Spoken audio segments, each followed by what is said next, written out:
samizao de mbola tsisy valiny lany fika tsisy kozy tsoniky mba hitambaran'ilay fity sianao tsy fantatra hoe ty satsy ty samampifila fa hoe volompity ny tenako efa nafoko andry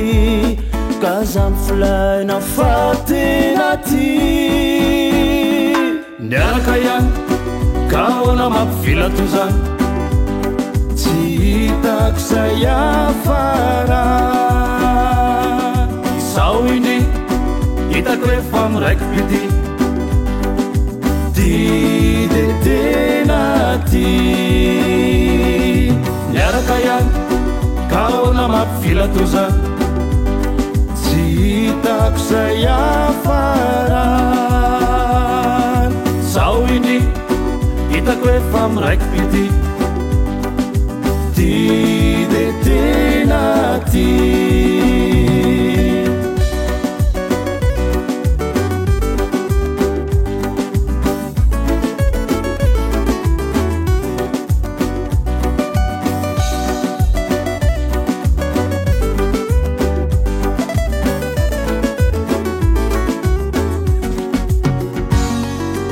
efa ela naniriko andriaky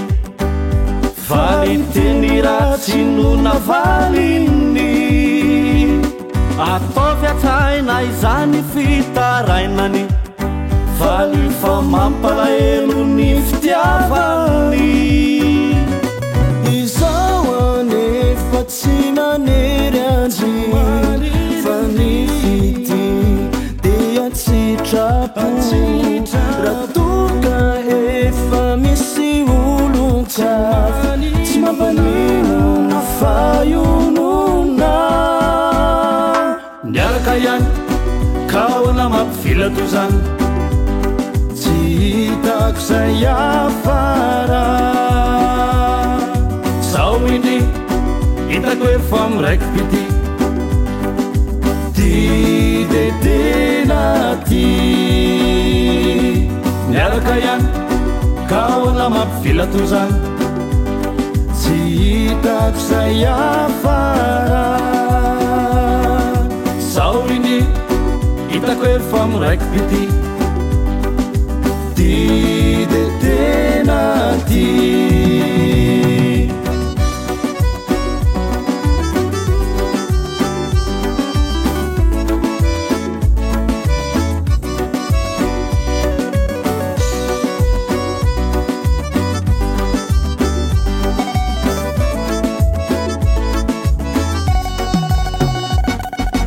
niaraka